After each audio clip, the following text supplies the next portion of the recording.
Born in Jamestown. What was your date of birth? 5/20/27. Introduce you to our military heroes of the game. First, we'd like to introduce you to Frank Stefanelli. Frank enlisted in the U.S. Navy as soon as he turned 17 in May of 1944.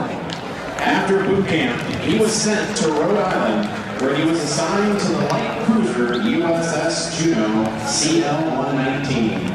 He was then transferred to Guam for 18 months, where he played football, and his team won the championship in China versus the Marines. Frank went on to join the fire department in Jamestown, New York in 1960, and was appointed fire chief in 1970. He served in that role until retiring in 1970. Then in 1986, he was appointed New York State Deputy Fire Administrator and served in that role until 1995. Frank has also been active with the Babe Ruth baseball since 1978 and was a key part of getting the 13-year-old World Series in Jamestown. Ladies and gentlemen, please help us welcome World War II veteran and 90 years young, Frank Stefanelli.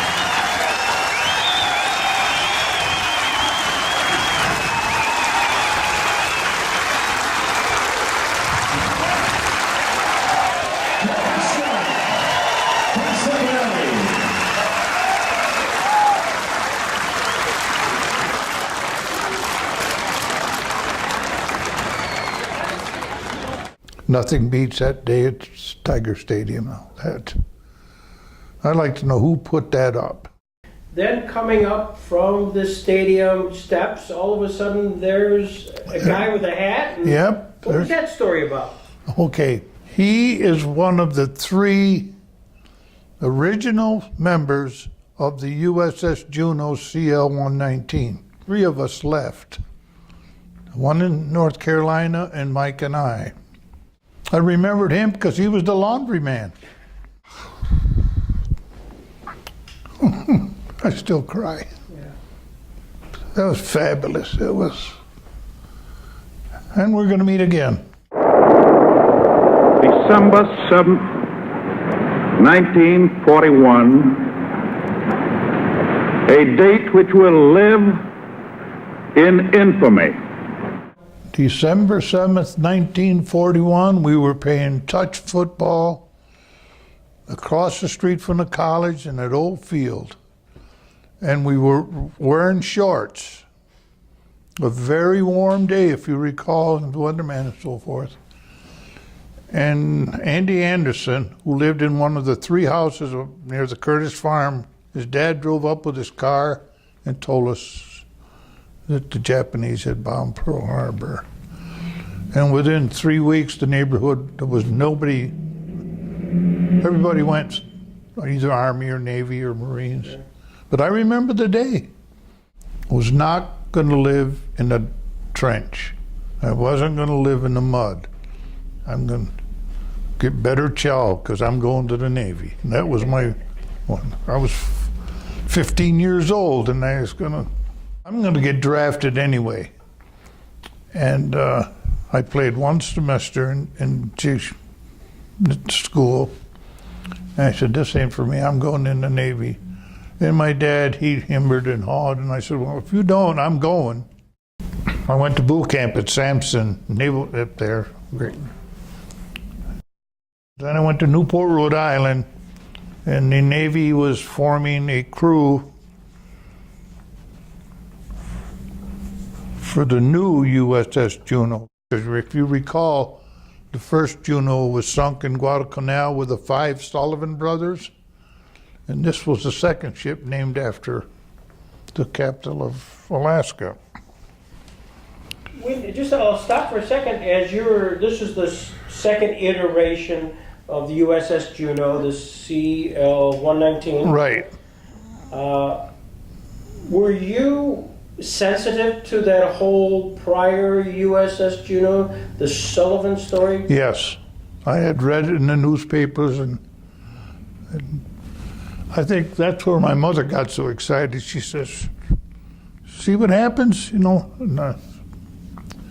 But no, But I was going to the Navy anyway, but it did bother me, and it bothered my folks. In my time in the Navy, they were well, every time you sat down to talk, you talked about them and so forth. Carlson twins that lived on Hopkins Avenue, both of them were together. My heart was set to go to the Navy, and I think I made the right move. Describe the Juneau. I know you wear proudly the hat that says the USS Juneau. It was a light cruiser, and it had 3 twin 5-inch turrets on the front, on the bow, and 3 on the stern, and 20-millimeter machine guns. You're not going to believe what I tell you. Okay. In boot camp, you don't get any leave. You can't go any place. You got to stay on base. And your locker has to be just perfect. There can't be a wrinkle in the blankets or anything. But we did get a day off in Geneva. Well, if you recall, in the Navy at the time, the neckerchief was like a handkerchief, and you made a square knot and you wore it. Well, the Navy stores sell the ones that are just like a tie. You know, it's easy to do. So I bought one, and I put it between my sheets in the locker. I figured, heck, no, I'm not going to have no trouble. The next day, I went to drill with the rest of the crew, and I come back, and everything in my locker was scattered all over this.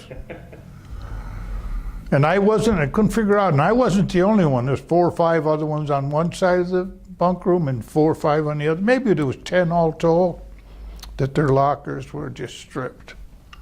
And my tie became up missing. And that was the reason. Out of uniform, you can't wear them and so forth.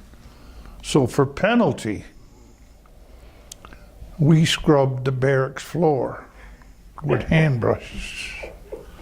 Second-class petty officer in charge of the barracks was a super guy, and he had a joke every time he would come around the corner, you know. He skipped a spot, and I said, and he did that for hours. But that was, to me, that was the funniest part I can remember. Okay. Well, let's talk about the VJ Day. What do you remember about that? I was in Newport, and we figured, geez, the war's over.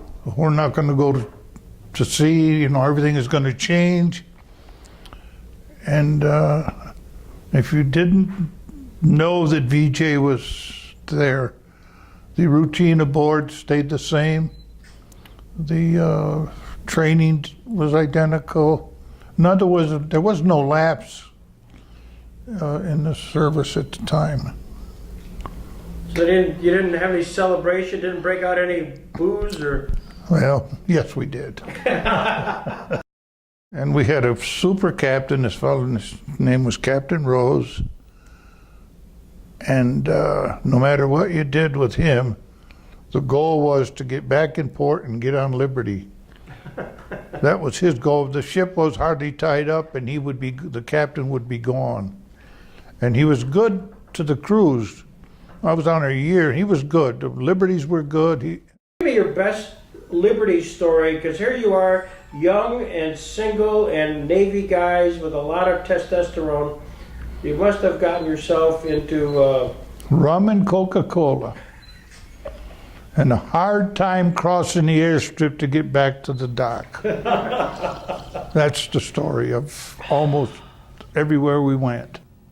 At the time I went aboard, I was assigned to one of the twin 5-inch guns on the after the ship. Well, you got the gunner's mate who's in charge in the ranks down below, and then down underneath the magazine, there was a man that put the powder and another man to put the shell. Mm-hmm.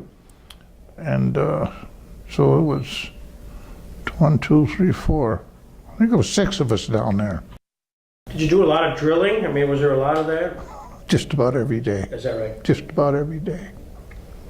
And then when we went to sea after it was commissioned. We went to Guantanamo Bay at the time, and then we had live ammunition training where we actually could fire the guns and so forth. Because then we come back and the ship had to go into dry dock. And while it was in dry dock, I ended up going to the hospital, having my tonsils removed, and I come back out of the hospital and the ship was gone. So I was assigned to the Brooklyn Navy Yard. And there I helped put the USS Washington and the USS Honolulu into mothballs, ready for... What class of ship were those? The Washington was a battleship and the Honolulu was a cruiser. How much work is it to put a ship into mothballs? Well, you start at the lowest point in that ship and you paint every little compartment all the way to the top. And the old saying was, if you can't move it, you paint it. If you can move it, throw it overboard. In 1948, we became island champs. And we paid each team twice. And we went to China to play the Marines, a town of Tsingtao, China. It was a terrific game. We played one heck of a good team out there. I thought we were good. And it was scoreless with less than 2 minutes to play. And we were stuck in the end zone. We had to come out almost on the... And they caught us with a touchback.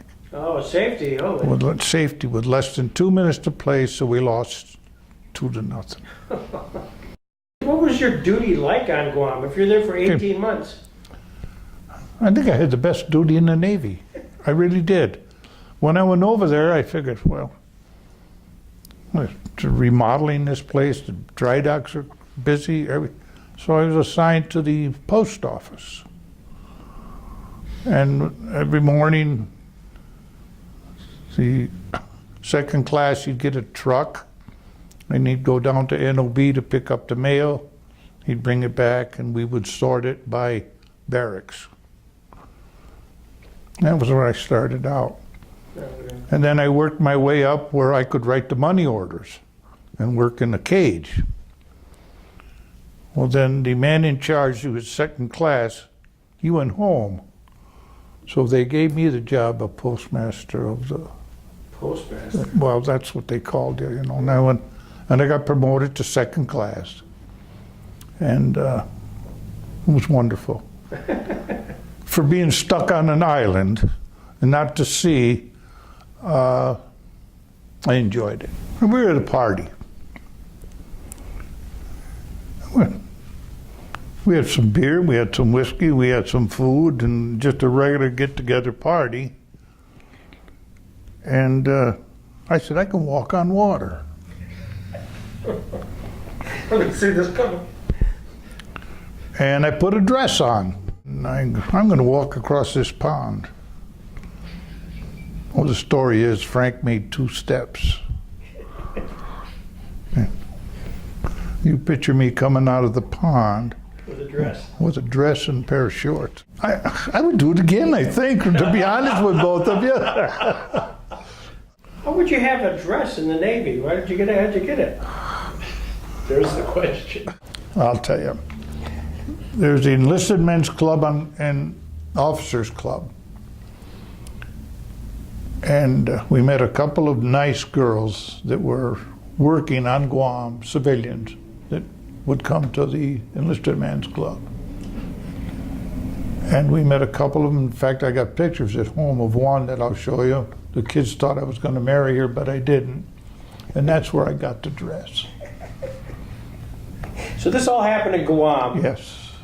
My brother and I served in the Navy, and I thought it was just something you had to do, I think. You weren't anyone unless you were a member or veteran. Now It's altogether different.